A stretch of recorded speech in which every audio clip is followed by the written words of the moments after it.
देखो, so question number 1,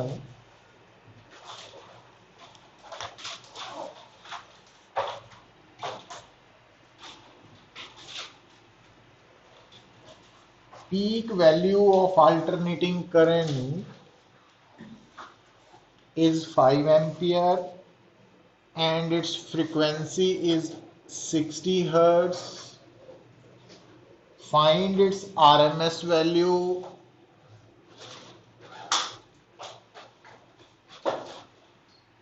and how long will the current take to reach the peak value starting from 0। देखो बेटा, ਜਦੋਂ ਵੀ ਉਹਨੇ ਇਹ ਪੁੱਛਿਆ ਨਾ ਕਿ ਆਲਟਰਨੇਟਿੰਗ ਵੋਲਟੇਜ ਜਾਂ ਆਲਟਰਨੇਟਿੰਗ ਕਰੰਟ ਦੀ ਵੈਲਿਊ 0 ਤੋਂ ਸਟਾਰਟ ਹੋ ਰਹੀ ਹੈ, 0 ਤੋਂ ਸਟਾਰਟ ਹੋ ਕੇ ਤਾਂ ਤੁਸੀਂ ਇਮੀਡੀਏਟਲੀ ਰਿਲੇਸ਼ਨ ਲਿਖ ਦੇਣਾ ਵਾ।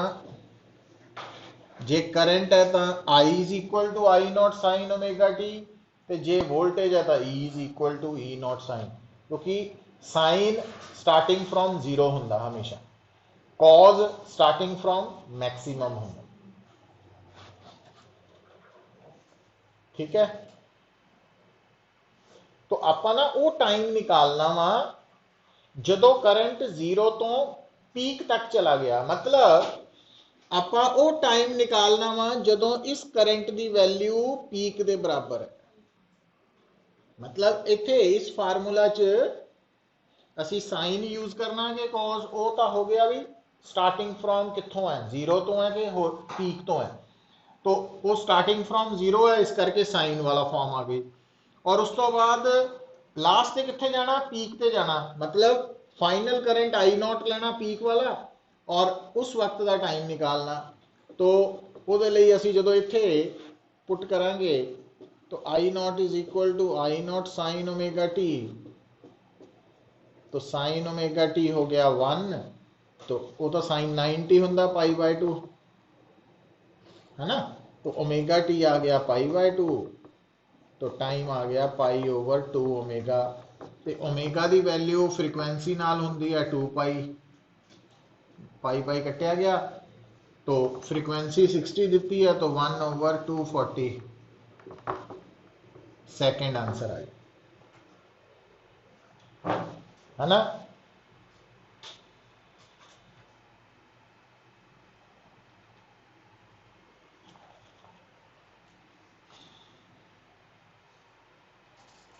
ये थानू दसिया पुत्र, जी AC वोल्टेज है, AC करंट है, जे तो वो वैल्यू लिखी है फिर तो वो नाम वो अकॉर्डिंगली सिंबल यूज करना, अदरवाइज वो RMS होनी, लिखाया सी ना तुहानू। सेकेंड न्यूमेरिकल देखो,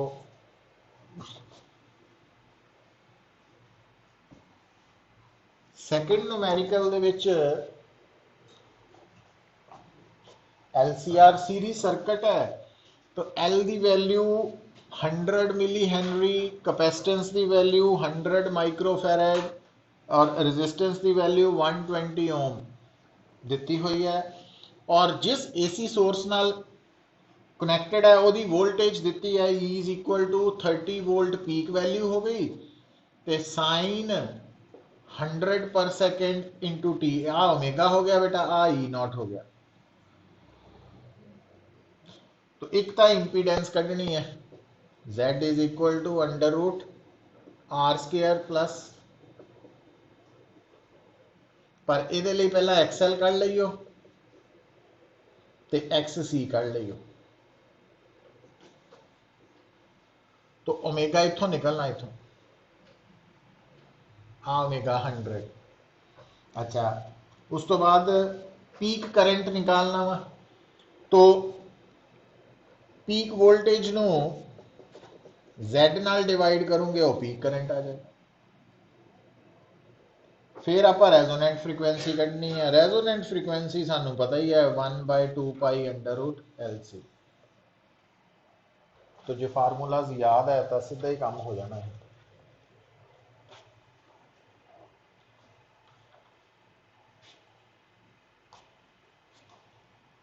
ठीक है, देखो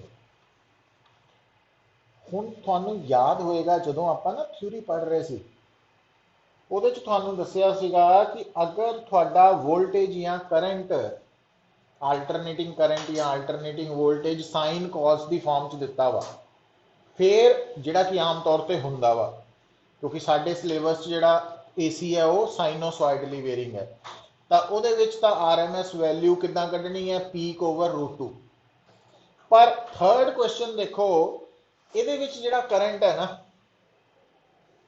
ਉਹ ਟਾਈਮ ਦੇ ਨਾਲ ਵੇਰੀ ਤਾਂ ਕਰ ਰਿਹਾ ਜਿਹੜਾ ਥਰਡ ਕੁਐਸਚਨ ਹੈ ਨਾ तो थर्ड क्वेश्चन च बेटा ਜਿਹੜਾ ਤੁਹਾਡਾ ਕਰੰਟ ਹੈ ਉਹ ਟਾਈਮ ਦੇ ਨਾਲ ਵੇਰੀ ਤਾਂ ਕਰ ਰਿਹਾ ਬਟ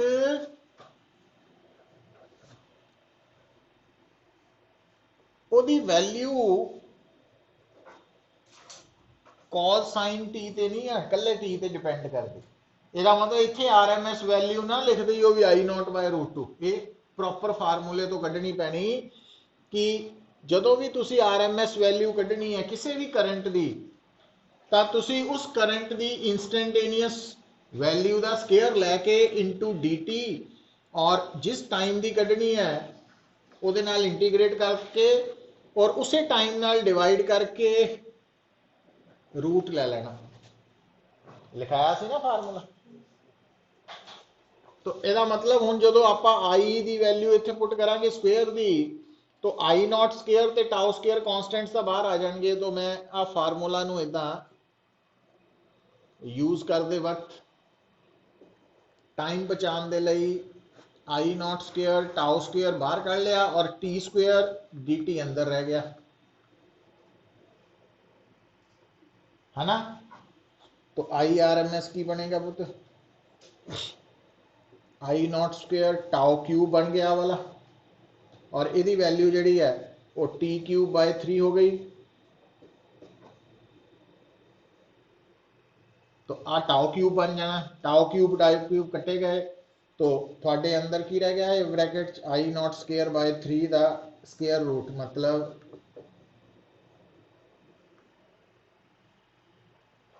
समझ आई है गल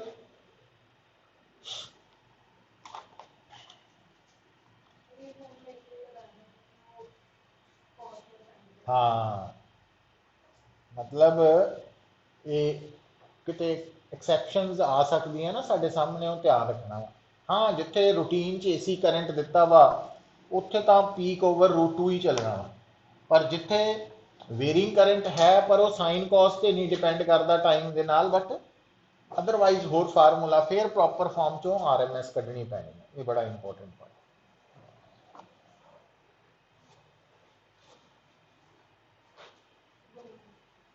ठीक है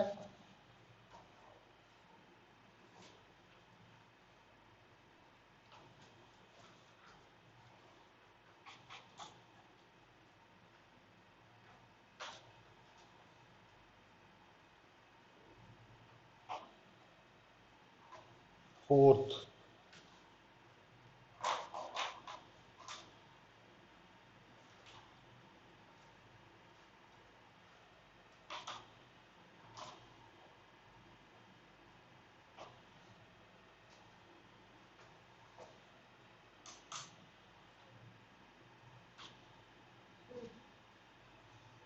फोर्थ न्यूमेरिकल है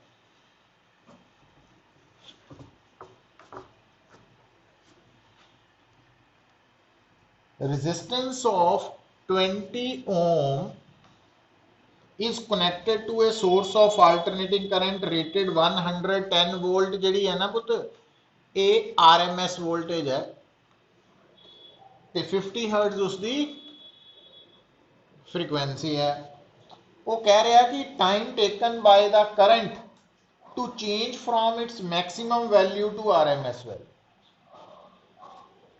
हुण करंट स्टार्टिंग च मैक्सिमम है तो ਇਹਦਾ मतलब ਹੁਣ ਇੱਥੇ करंट ਦੀ वेरिएशन ਆਪਾਂ कॉस फॉर्म नाल शो कर देंगे और ਆਪਾਂ ਉਹ टाइम ਲੱਭਣਾ ਜਦੋਂ करंट कितना हो चुका RMS ਦੇ बराबर मतलब ਜਦੋਂ करंट RMS हो गया ਜਿਹੜਾ कि पीक बाय √2 ਹੁੰਦਾ ਤਾਂ ਆਪਾਂ ਉਹ ਟਾਈਮ ਲੱਭਣਾ। तो आ वैल्यू इत्थे पुट कर देनी। समझ आई गल? तो cos ओमेगा टी की वैल्यू 1/√2 का मतलब cos 45 डिग्री π/4। तो ओमेगा टी अगर π/4 है तो टी π/4 ओमेगा, और ओमेगा तो 2π न्यू है, पाई खत्म हो गया 1/8 न्यू, और न्यू दी हुई है। तो यदि लोड़ ही नहीं पई सानू, यदि लोड़ पैनी सी जो ने स्पैशली क्या होंगे RMS करंट कड्डो, है ना।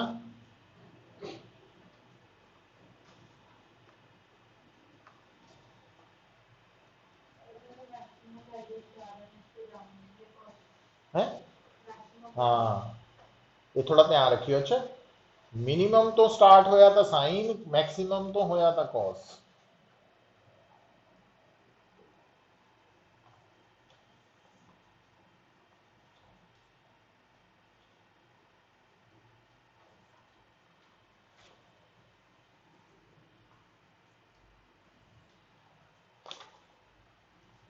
फिफ्थ देखो बेटा,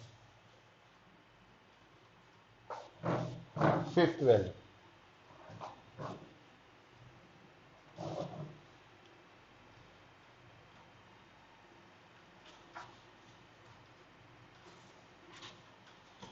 तो फिफ्थ दे विच आ जाएगा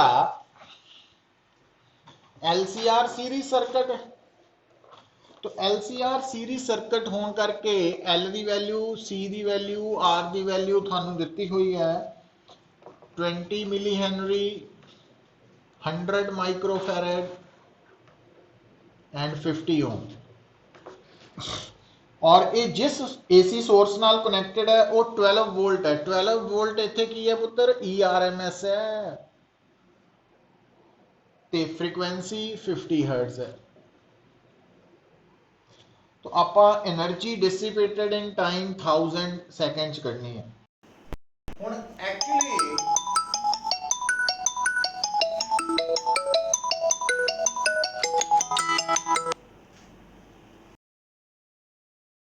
हुण एक्चुअली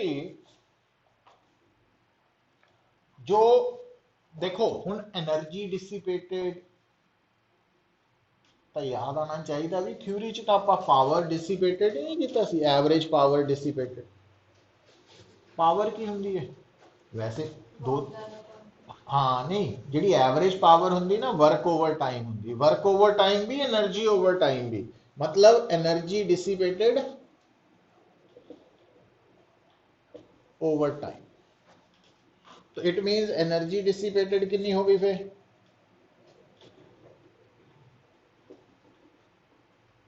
पी एवरेज इंटू, हुण पी एवरेज किद्दां कड्ढी दा आपां पुत्तर याद है, ERMS IRMS cos फाई, है ना, cos फाई। हुण आ जाओ, हुण फार्मूला कॉम्पैक्ट कर लेना आपां, ERMS ठीक है वो दिता सी ना, इस करके जिहड़ा IRMS है उन्होंने आपां ERMS बाय Z नहीं लिख सकते, तो cos फाई नूं भी असीं R बाय Z लिखते हैं पुत, पावर फैक्टर च दस्सिया सी। तो इसका मतलब तुहाडा ये फार्मूला आ बन गया। तो Z की वैल्यू तुसीं √R² plus XL minus XC का whole square, XL omega L तो कढूंगे 2π न्यू L, XC की वैल्यू 1/ωc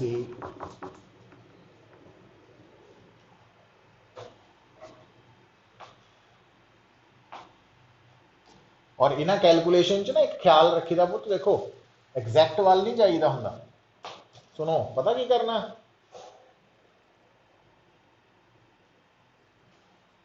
इन्हां कैलकुलेशन च एक काम आसान कर लेना, पाई की वैल्यू एवं नहीं पुट करी जानी हर जगह पर, कैलकुलेशन नहीं करनी।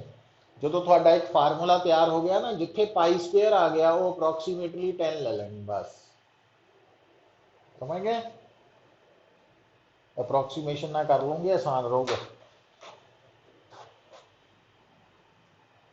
कई जगह ते तो हो सकता पाई कट्टी भी जाए पूरी, बट जिथे बच गई है उत्थे स्केयर फॉर्म बन जानी, जिदा इत्थे बननी है ना, तो उत्थों फिर उन्होंने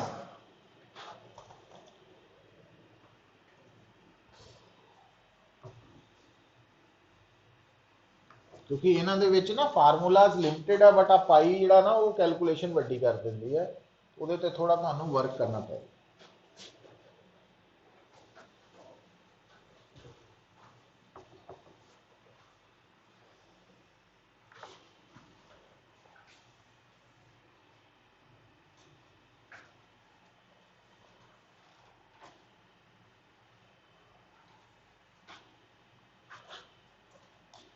ए बल्ब रेटेड, 6th क्वेश्चन, 60 वाट।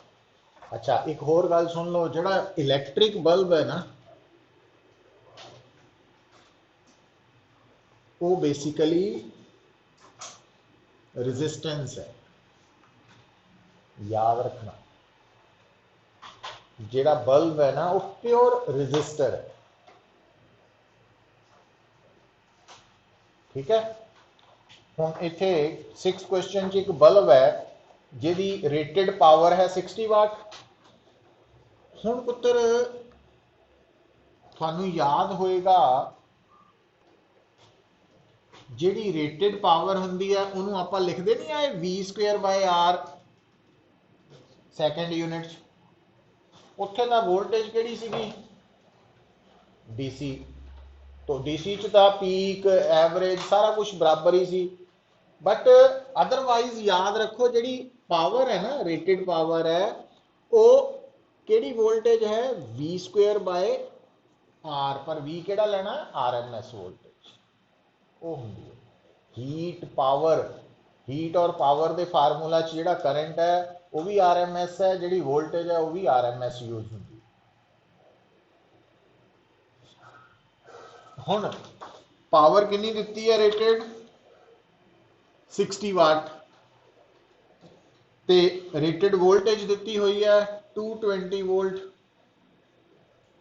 तो उत्थों रेजिस्टेंस निकल आएगी, आ गई।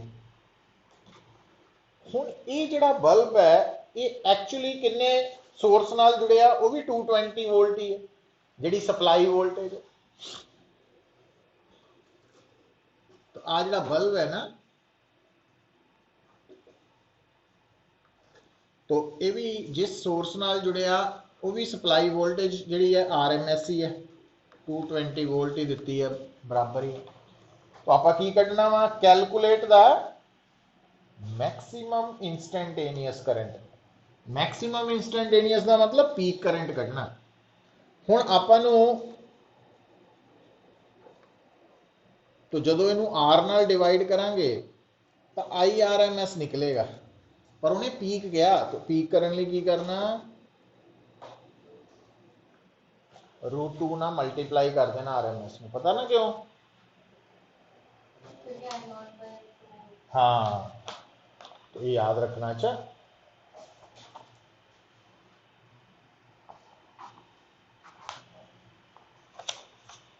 और एक गल तो देखो, कई बार ना कन्फ्यूजन होंगी, सानू इदा लगता भी किते R वरती जाने, किते XL वरती जाने, किते XC, किते Z। AC they which basically voltage over Z ही है, ठीक है, Z ही है, पर इत्थे XL भी है नहीं ना XC है, तो बचिया R ही पिया, तो Z R के बराबर है, इस करके इत्थे R लिखता वा। अदरवाइज मतलब कन्फ्यूजन नू खत्म करने लई करंट वोल्टेज ओवर Z है AC सर्किट ते Z दे विच पूरा Z लेना भी R² + XL - XC का होल स्क्वायर लेना, कि जिहड़े एलीमेंट मिसिंग है वो XL XC या R वो 0 पुट कर लेनी है, उत्थों Z बन जाना ना। ये ध्यान च रखना, इन्ना लॉजिक है, होर कोई नहीं, कन्फ्यूज होने वाली कोई गल नहीं है। अच्छा 7th देखो पुत, 7th प्रॉब्लम दे विच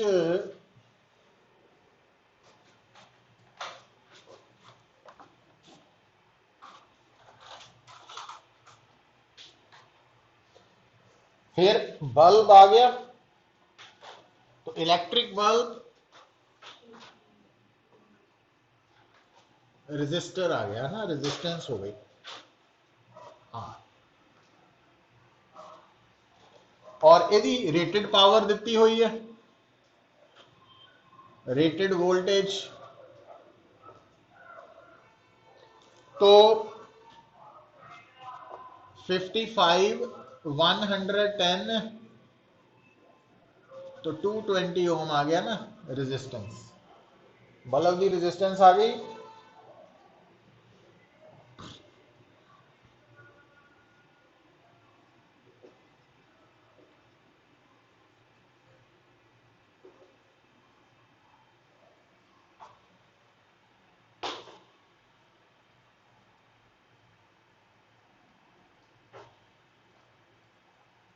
ठीक है,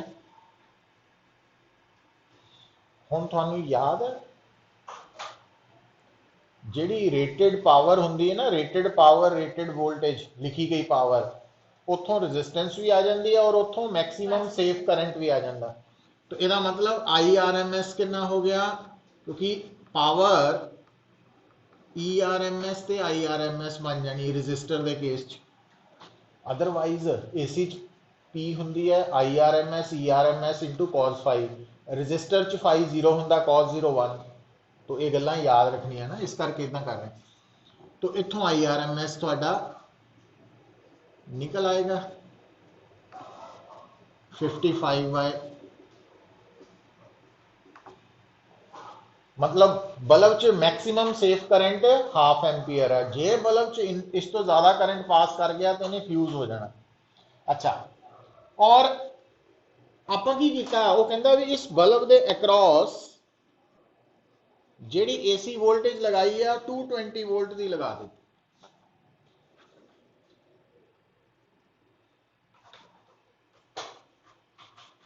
और यदि फ्रीक्वेंसी 50 हर्ट्ज है। हुण एक गल साफ है, जे इकल्ला ही बल्ब है ना जिहड़ा वध तो वध 110 वोल्ट वोल्टेज बीयर कर सकता, अगर वो 220 लगाती है तो फ्यूज होना ही होना। वो कहता इहनूं फ्यूज होने तो बचाने लई इहदे नाल पता की जोड़ो, सीरीज की जोड़ो,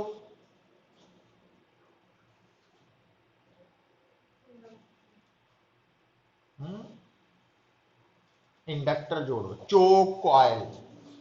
तो याद रखो पुत्र, जिहड़ी चोक है ना वो भी एक तरह का इंडक्टर का ही नाम है। तो जिदा बल्ब रजिस्टर है, चोक इंडक्टेंस है।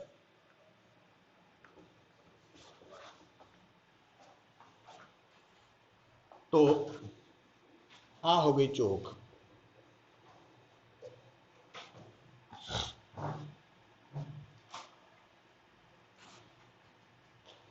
हुण आ जिहड़ा सर्किट है इहदा Z पता की आना, under root R square plus X L square, क्योंकि ये एक्सी तो है ही नहीं। तो इस सर्किट च ई आर एम एस दी है जी अपलाई की है, तो ये मैक्सीमम कितना करंट लंघ सकता सर्किट च, क्योंकि टोटल करंट जिहड़ा वा सर्किट का वो बल्ब चो लंघ के जाना ही जाना। इसका मतलब ये जिहड़ा आई आर एम एस है वो हाफ एम्पीयर तो ज़्यादा नहीं हो सकता। तो it means I R M S E R M S by Z हो गया। तो जेड की वैल्यू आ बन गई। तो आ जिहड़ा जेड है इत्थे पुट कर देना सॉल्व करके, क्योंकि आ वैल्यू दी है ना 220 ओवर हाफ 440 हो गई ना। हुण आर की वैल्यू इत्थों कढ़ी हुई है तो एक्सएल निकल आऊ। तो जे एक्सएल निकल आई तो फिर ओमेगा एल भी निकल आऊ, तो जो ओमेगा एल आ गई तो एल भी आ जाऊ।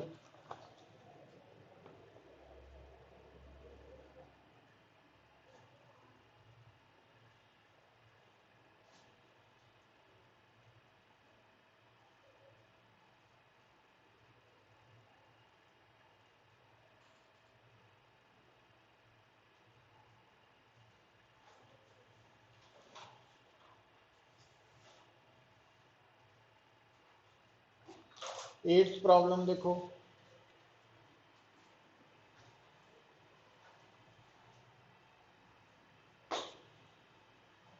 देखो तो डायग्राम ਨੂੰ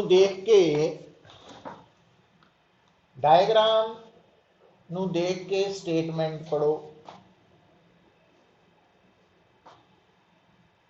स्टेटमेंट कह रही है भी इस सर्किट च ना जी वोल्टेज लगाई है उसकी फ्रीक्वेंसी रेजोनेंट फ्रीक्वेंसी दे मतलब ये रेजोनेंस हो रही है।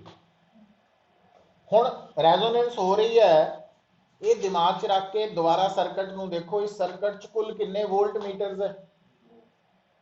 3। जिहड़े 3 वोल्ट मीटर है ना उहदे चों जिहड़ा V1 है वो रजिस्टर की वोल्टेज नूं दस रहा जिहड़ी कि VR है। जिहड़ा V3 है वो पूरे LCR सर्किट की वोल्टेज नूं दस रहा V3। ठीक है, हुण याद रखो पुत्र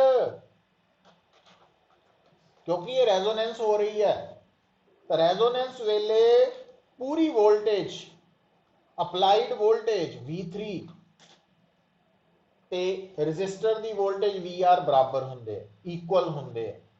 कल दिखाया सी ना आपां दस्सिया सी करैक्टरिस्टिक्स अप्लाइड वोल्टेज VR के बराबर है। ठीक है, अच्छा उन्हें ये नहीं पूछा पर मैं वो दस रहा वहां भी V1 और V3 की रीडिंग सेम होनी है V3 की। अच्छा हुण रह गया V2 केड़ी वोल्टेज दसू? इंडक्टर ते कैपेसिटर के अक्रॉस टोटल वोल्टेज जिहड़ी 0 होनी है। क्यों? क्योंकि इंडक्टर और कैपेसिटर के अक्रॉस जिहड़ी वोल्टेज होंदी है वो VL माइनस VC है तो रेजोनेंस वेले VL VC बराबर होंगे तो इसका मतलब V2 की रीडिंग की होगी 0। समझ आई गल?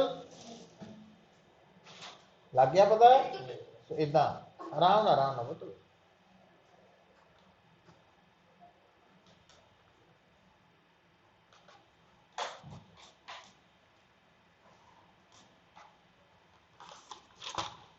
ठीक है पुत्र। हुण आ जाओ हुण वापस 9th से आ जाओ।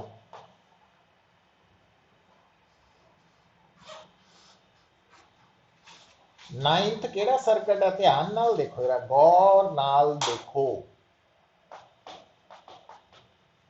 इंडक्टर भी है हाँ।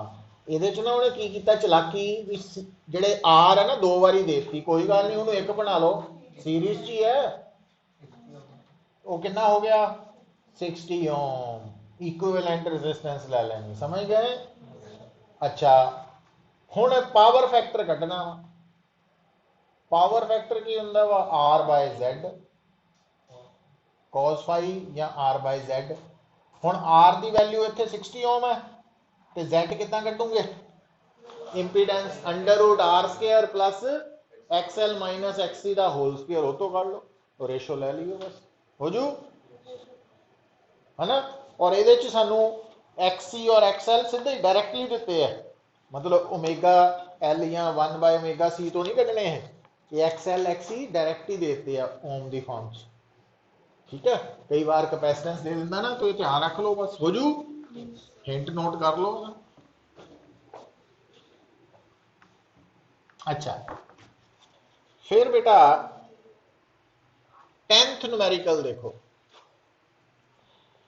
10th न्यूमेरिकल च आ L है आ C है पुत आ R है आ 100 ओम है तो जी सप्लाई वोल्टेज है उसकी RMS वैल्यू तो 100 वोल्ट है तो फ्रीक्वेंसी 200 हर्ट्ज है। अच्छा हुण आपां की करना आ साडा ओरिजिनल सर्किट है इहदे विच करंट दसना वा। हुण क्योंकि उन्हें करंट कहा तो RMS ही है। हुण जदों आपां इस सर्किट नूं देखदे आ तो इहदा करंट क्या होगा? क्या तुसी Z कढ सकते हैं? L भी नहीं दिता C भी नहीं दिता कला ही R देता तो कितना करिए है ना। हुण पूरी स्टेटमेंट नूं दोबारा पढ़ो वो पता की कह रहा है कहना जो LCR सर्किट है ना जदों ਇਹਦੇ ਵਿੱਚੋਂ ਕਿਹੜਾ ਹਟਾ ਲਿਆ ਗਿਆ L, तो बचया कौन C और R। तो ਇਹਦੇ ਵਿੱਚ करंट वोल्टेज नालों 45 डिग्री अगे है, मतलब फाई की वैल्यू कितनी हो गई 45 डिग्री। पर आपां क्योंकि जिहड़ा आर्टिकल कीता ਉਹਦੇ ਚ वोल्टेज अगे मन के कीता सी, तो करंट अगे होने का मतलब इनू माइनस लिख लेना। अच्छा, तो दूजी बार कहता जदों आपां LCR सर्किट चो कैपेसिटर हटाया तो बचया कौन LR सर्किट। तो उस वक्त वोल्टेज अगे है करंट नालों 45 डिग्री। यही कहना, ये दसन का मतलब पता की है कि सानू दिमाग च रखना पैना कि वोल्टेज और करंट का फेज डिफरेंस LCR सर्किट च की हुंदा XL minus XC by R, ये हुंदा। हुण इत्थे XL 0 है और उत्थे XC 0 है, तो उत्थे पुट करो तो वह बन गया tan, आही फार्मूला वो पुट करना minus 45 degree is equal to minus XC by R। तो माइनस माइनस कटिया जाना, पता ही है ना, tan minus theta minus tan theta, तो tan 45 1 ही है, तो R XC के बराबर आ गया। और इधरों देखो फिर ये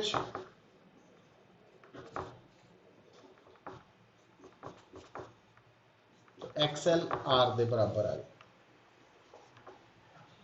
मतलब आ जी कंडीशन दी है ना, इन्हें सानू की दसिया भी ये जो LCR सर्किट है ना, ये XL और XC बराबर है। तो जिदा ही LCR सर्किट XL XC बराबर हो रेजोनेंस है। मतलब उन्हें सीधा नहीं कहा सानू भी आ LCR सर्किट है रेजोनेंस च है तो ये करंट कड्डो, तो उन्हें घुमा के गल दसिया। तो जिन्हों समझ आ गई उन्हें कहना अच्छा रेजोनेंस है, तो इट मीनस क्योंकि XL XC बराबर हो गया प्रूफ, इसका मतलब Z की है मिनिमम R के बराबर, तो आंसर है। तो यही क्वेश्चन इदा भी कह सकता सी भी आ LCR सीरीज सर्किट है, ये फ्लो हो रहा करंट वोल्टेज के नाल इन फेज है, भी समझ जाना सी भी ये रेजोनेंस है। इदा गल्लां घुमा के कई बार दसिया जांदियां, तो ਉਹਦੇ ਲਈ थोड़ा सानू अलर्ट विजिलेंट रहना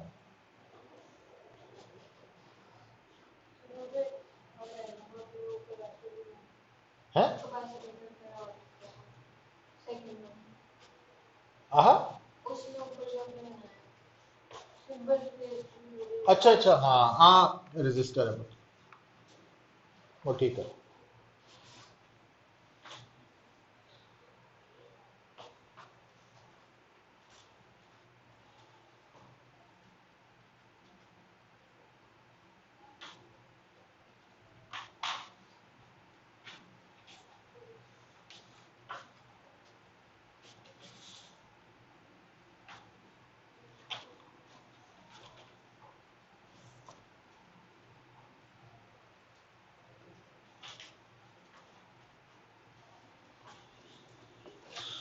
नेक्स्ट रीडिंग देखो बेटा,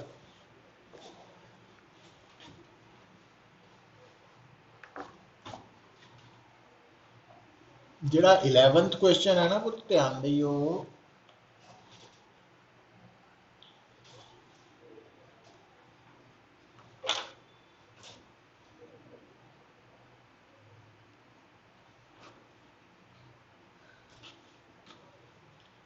आप कितना समय इन्हों ध्यान दो पुत्र, और ये सिंपल हारमोनिक मोशन लिए भी अप्लाई होना।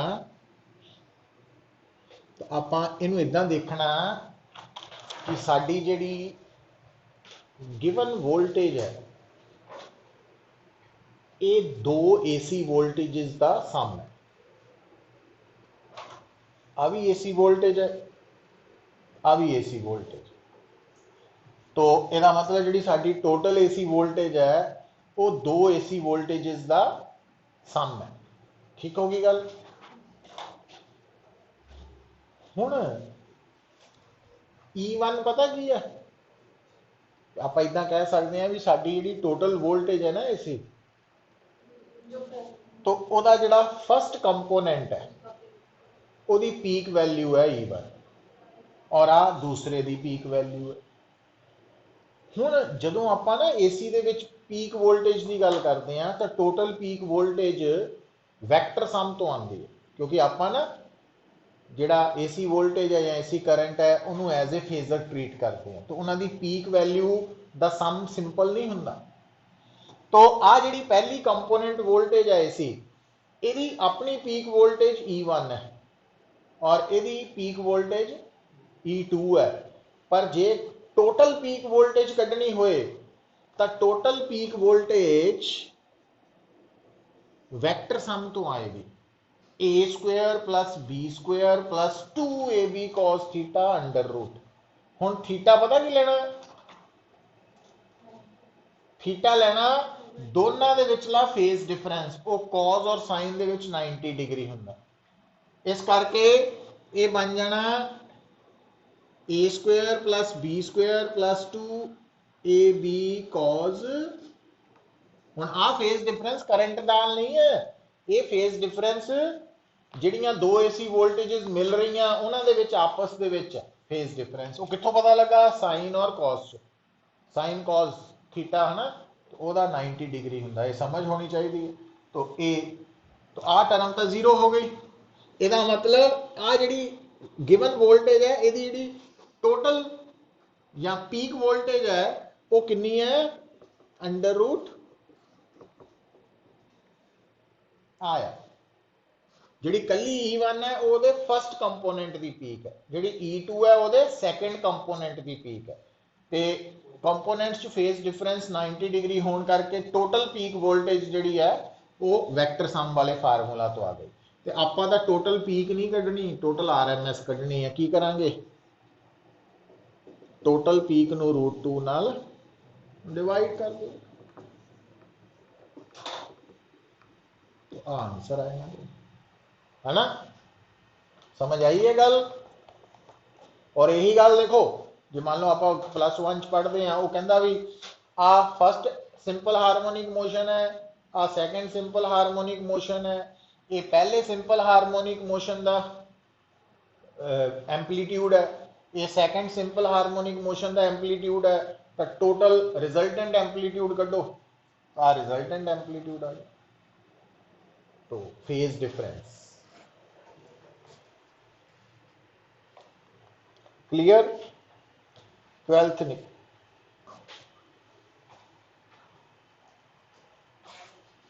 12th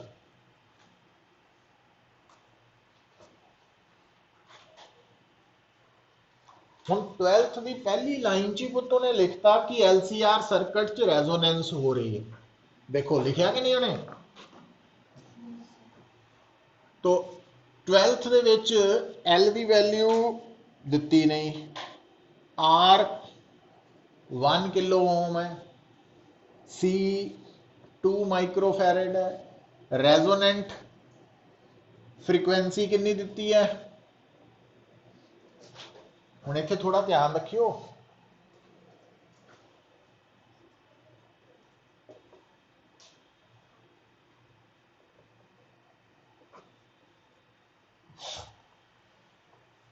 कहने उन्हें रेजोनेंट फ्रीक्वेंसी बोलता,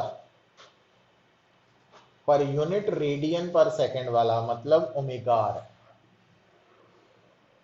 जी उन्हें 200 हर्ट्ज लिखा होंगे ना, फिर न्यू आर सी, फर्क समझो। अच्छा स्टेटमेंट नू पढ़ो नाल यूनिट से ध्यान दो, फिर थोड़ा क्लैरिटी होनी है। फिर कढ़ना की है तुसी, हाँ हुण आ देखियो पुत्र, हुण तुहानू याद पता की आना चाहिए, जो रेजोनेंस हुंदी है ना तो उदों VL एट रेजोनेंस ते VC एट रेजोनेंस बराबर होंदियां वा, ठीक है।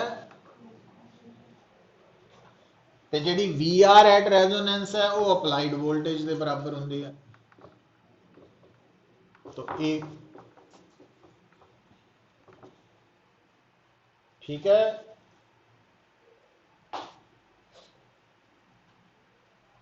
समझ आई। तो ਇਹਦਾ मतलब जे आप VL ਕੱਢ ਲਈਏ, ਕੱਢਣ ਨੂੰ ਤਾਂ VL ਹੀ ਗਿਆ, ਜੇ VC ਕੱਢ ਲਈਏ ਤਾਂ VL ਹੀ ਹੈ, ਤਾਂ VL ਤੇ VC ਕੀ ਹੈ, करंट इंटू XC, है ना।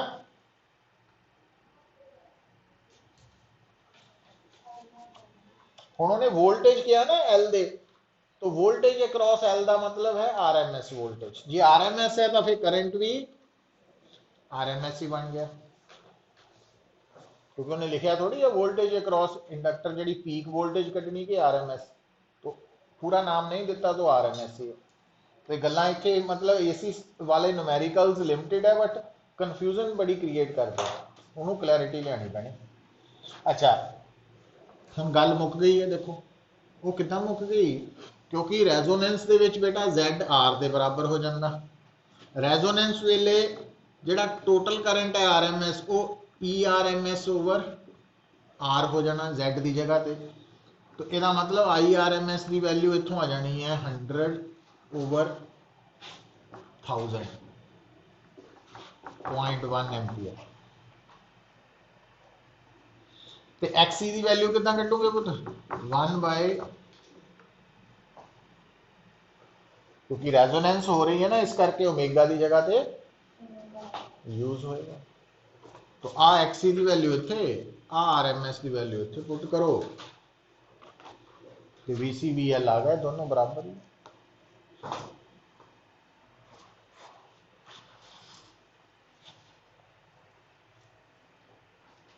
समझ आ रही है,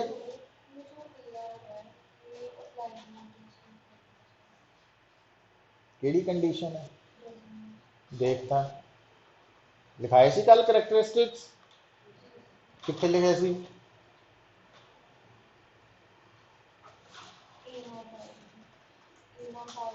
हाँ तो E0 के बराबर है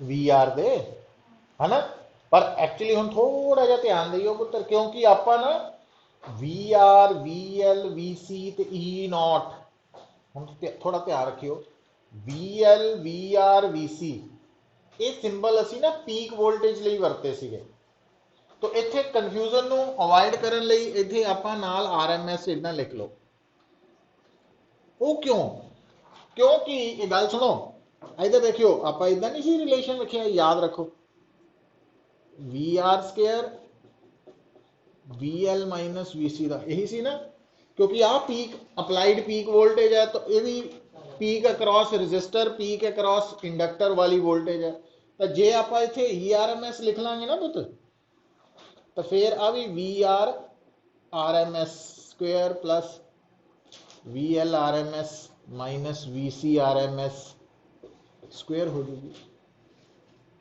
और इत्थे क्योंकि सानू 100 वोल्ट जी वोल्टेज दी है ना, उत्थे लिखा थोड़ी है रजिस्टर के क्रॉस पीक वोल्टेज है, उन्हें की किया वोल्टेज अक्रॉस रजिस्टर ही लिखा, तो वह RMS मननी पैनी, क्योंकि थानू दसिया जिथे पूरा नाम नहीं लिखा वो RMS, इनू करैक्ट करके लिख लो, कन्फ्यूजन ना रहे तो।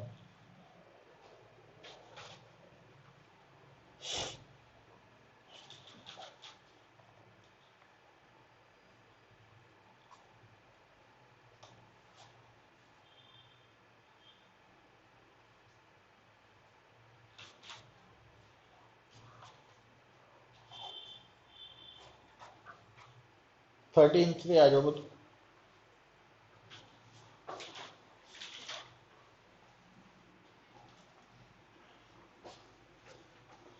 देखो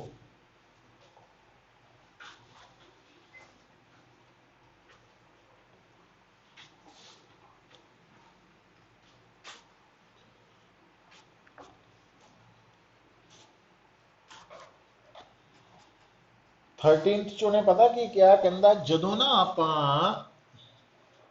100 वोल्ट DC सोलेनाइड के अक्रॉस लगाई, तो करंट पैदा होया 1 एम्पीयर, ठीक है,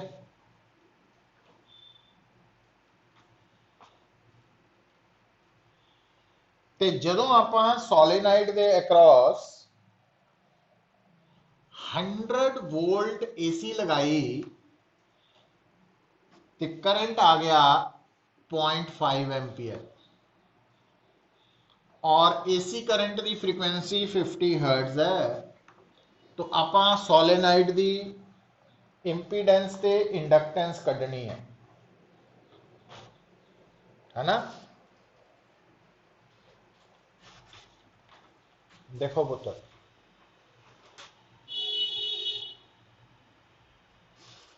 जिदा ना बल्ब रजिस्टर है ते ज्यादातर केसेस क्योंकि न्यूमेरिकल ना थानू काफ़ी कुछ क्लीयर कर दिंदा। की क्लीयर करता कि जी सोलेनाइड है ना पुत्र, जो आप 4th यूनिट पढ़ रहे थे थानू दसिया सी ये इंडक्टर ही है, यदी इंडक्टेंस है ना। पर जे हम थोड़ा जिहा इहनूं ना समझ लियो, जिद्दां सोलेनाइड है ये दो तरह नाल डिस्कस करते हैं। एक तो जदों आप मान के चलते हैं भी ये उस वायर की बनी है जिस वायर की कोई रजिस्टेंस नहीं है, तो उस केस के विच जिहड़ी सोलेनाइड है वो इंडक्टर है, प्योर इंडक्टर, सिर्फ एल। पर जदों असी सोलेनाइड की वायर की रजिस्टेंस नूं भी कंसीडर करते हैं फिर ये LR सर्किट हो जाता। हुण तुसीं कहोगे सानूं किद्दां पता लगेगा भी ये LR कदों लेना ते L कदों लेना, है ना। हुण पुत्त वैसे तो स्टेटमेंट दे विच लिखिया कुछ ये बारे, रजिस्टेंस बारे नहीं लिखिया, कई बार तो लिखिया हुंदा, अदरवाइज भी हुण जिहड़ी मैं गल दस्सण लगा, देखो जिहड़ा ना DC करंट है, DC वोल्टेज ओदी फ्रीक्वेंसी है 0, तो ओमेगा भी 0। हुण जे आपां थोड़ी देर लिए मान लीए जिद्दां कि असीं मैक्सीमम केसिस च मनते आए हैं कि सोलेनाइड कल्ला इंडक्टर ही है, तो जे कल्ला ही इंडक्टर है सोलेनाइड फिर तो सोलेनाइड की जिद्दां इत्थे है तो फिर L की Z की है XL के बराबर ही, यही हो। जे XL के बराबर है तो फिर जो कल्ला इंडक्टर है तो उस केस दे विच जिहड़ा करंट आएगा सोलेनाइड का वो की होगा, वोल्टेज ओवर Z, यही हो। अच्छा हुण इधरों सोच के देखो, ये वालों सोच के देखो, जे आ वाली वोल्टेज इत्थे लगा दी जाए तो Z की हो जाना पुत्र,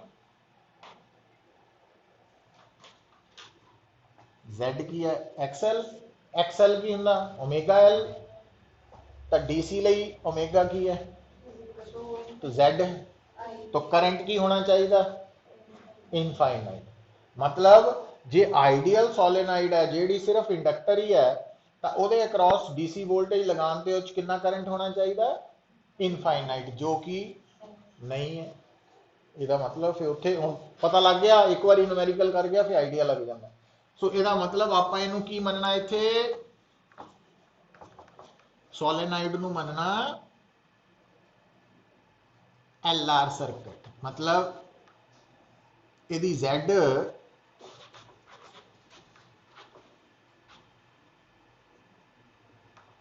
आहो।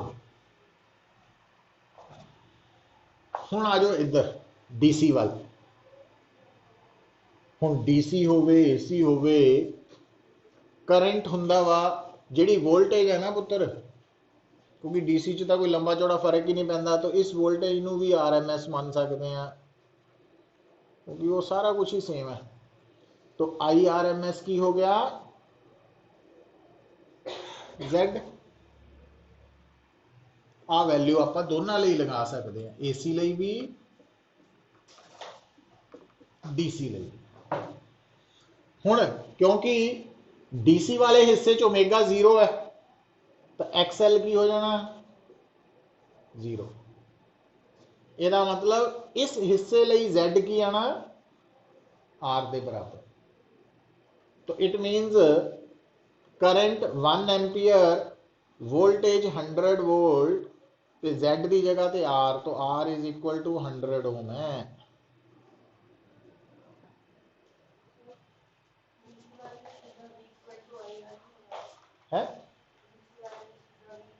हाँ वो स्टैप कन्फ्यूजन ਨੂੰ भी याद रखना पैना, इस सिंगल नाल ही हो जाना सारा कुछ, इको चीज ही है। ਹੁਣ देखो ਹੁਣ ਜਦੋਂ ਇੱਧਰ ਆਏ ਆਪਾਂ ਤਾਂ ਇਸ ਕੇਸ ਦੇ ਵਿੱਚ IRMS ਕਿੰਨਾ ਵਾ 0.5, ERMS 100, पर नीचे Z आना पुत, तो Z कितना आ गया 200 ओम। तो सोलेनाइड की इंपीडेंस आ गई 200 ओम ते रेजिस्टेंस आ गई 100 ओम। ਤੇ ਆਪਾਂ ਹੋਰ ਕੀ ਕੱਢਣਾ ਸੀ ਇਹਦੇ ਚ ਸੋਲੀਨਾइड ਦੀ इंडक्टेंस ਕੱਢਣੀ, इंडक्टेंस ही ਕੱਢਣੀ। तो ਇਹਦਾ मतलब ਹੁਣ ਆਪਾਂ Z ਨੂੰ ਕੀ ਪੁੱਟ ਕਰਨਾ ਇੱਥੇ R² प्लस XL², तो वो 200 है। तो आ R की वैल्यू इत्थे पुट करके सॉल्व करिए, XL आ जू पुत ते उत्थों L भी आ जू, तो ओमेगा जिहड़ा वा 100 पाई है ना। सो ये याद रखने पैने अपन।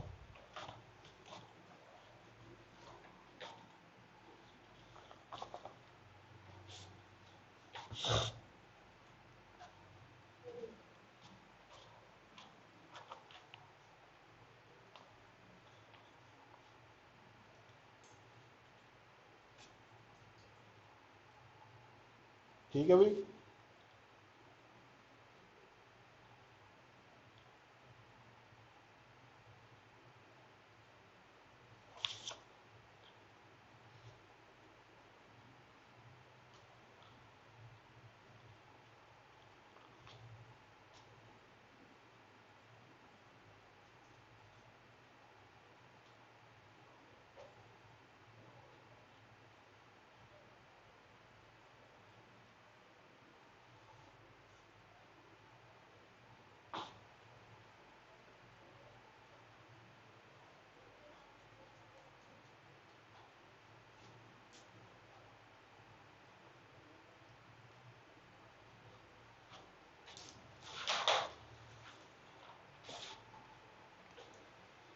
नेक्स्ट देखो पुत्र 14th,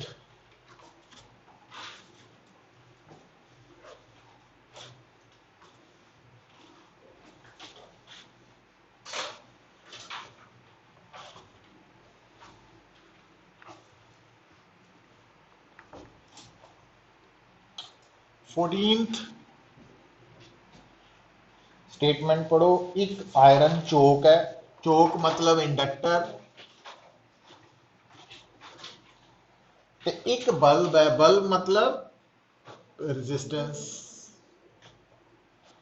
they are connected in series with AC main, AC main नाल लगा दिते गए। तो हुण होएगा कि देखो पुत्र ध्यान दियो, क्योंकि ये दोनों सीरीज च है, तो इस सर्किट की इंपीडेंस है √R² प्लस XL²। तो अगर अप्लाइड वोल्टेज जी है वही RMS वैल्यू ERMS है, तो इस सर्किट च फ्लो होने वाले करंट की वैल्यू IRMS है। तो आ जिहड़ा बल्ब है इहदे च पैदा होने वाली लाइट वो हीटिंग इफेक्ट ऑफ करंट से बेस्ड है। तो यदि लाइट जी है, लाइट इंटेंसिटी ऑफ बल्ब है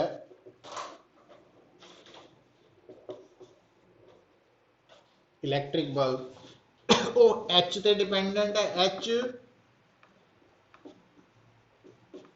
IRMS। हुण गल नूं समझना शुरू करिए।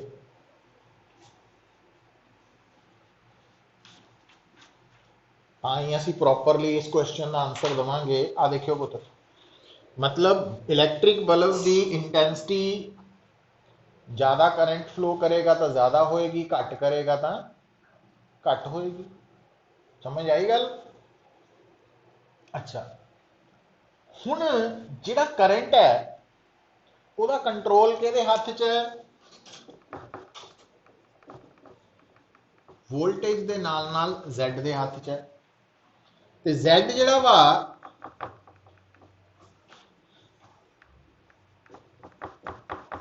वो XL ते भी डिपेंड कर रहा है ना।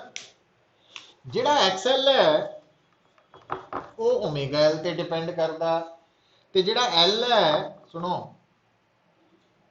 वो हुंदा mu naught N square LA, याद है? हुण इधर आइयो जरा,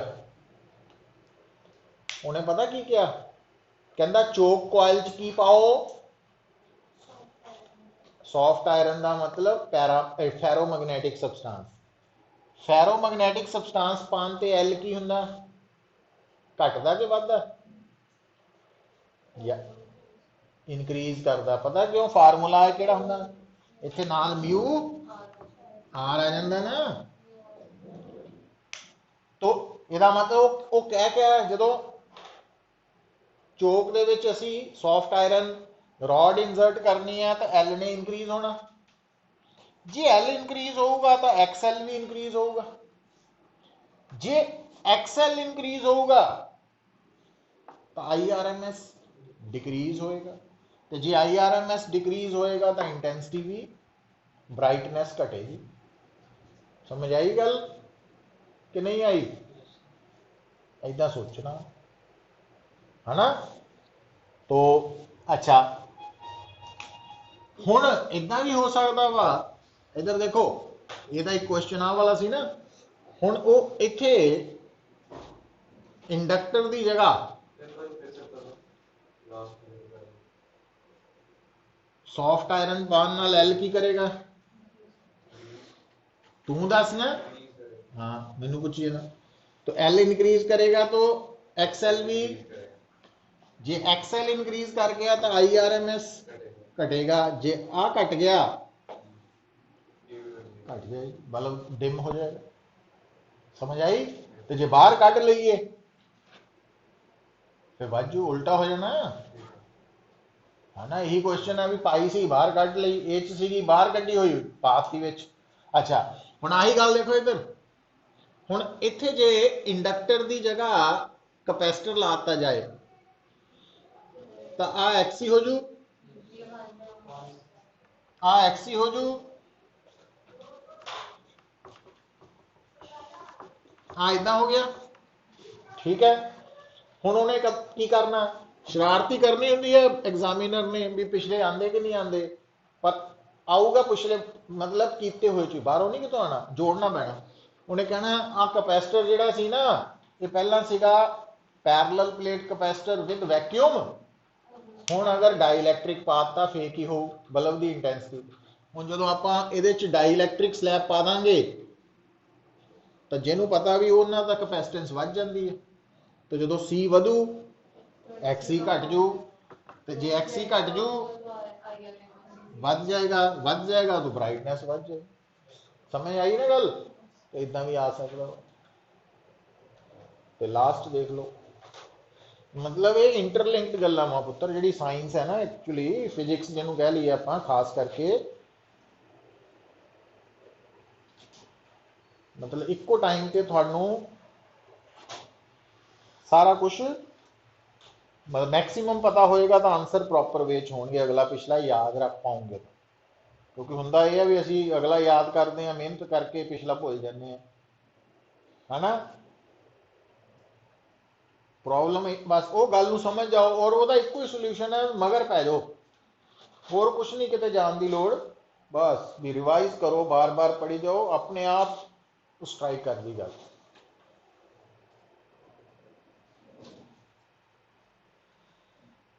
हुण लिखो लास्ट क्वेश्चन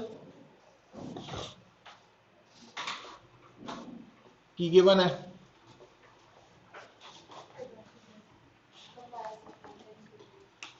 कैपेसिटेंस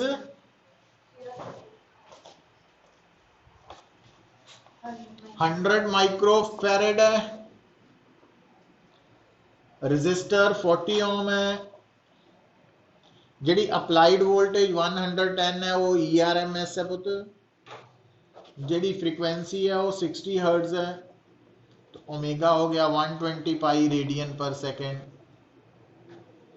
तो मैक्सिमम करंट कटना सर्किट च निकल रहा हो, पर IRMS पहला कटना पैना, ERMS बाय Z, फिर असी पीक करंट कट सकते हैं, है ना। और Z कटन लिए केड़ा फार्मूला चाहिए, √R² प्लस XC², और XC कटन लिए केड़ा चाहिए 1/ωc। ठीक है, इत्थे तक तो चलो। हुण जिहड़ा B पार्ट आ उहदे करके मैं क्वेश्चन सिलेक्ट किया पुत्र,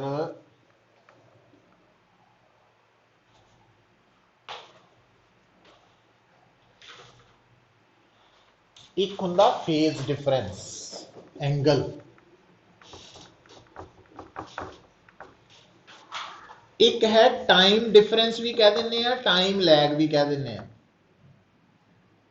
जिहड़ा फेज डिफरेंस है उतो टाइम डिफरेंस कटिया जा सकता किदा, फेज डिफरेंस नू ना ओमेगा नाल डिवाइड कर दे। समझ आई मैं की क्या, क्योंकि थोड़ा जिहा ध्यान दिओ ना, भी ज़्यादा लंबे चौड़े चक्कर पैन की नहीं लोड़, मैथेमैटिक्स नहीं पकड़ लो, एक्चुअली फेज डिफरेंस एंगल है। तो एंगल की हुंदा ओमेगा टी, तो आ टी है, आ ओमेगा वा, आ एंगल है, तो angle is equal to omega t, तो टी की हो गया एंगल ओवर ओमेगा, बस इन्नी गल, ज़्यादा नहीं सोचने की लोड़ भी कित्थों आया की है। ठीक है, ओमेगा तुहानू कढ़ना पता ही है, इत्थों कढ़िया होया आपां, फाई कढ़ना पैना, किद्दां कढ़ांगे, tan phi is equal to आ लगना, हम पता लगा क्यों, क्योंकि एक्सएल तो 0 ही है, इस करके। तो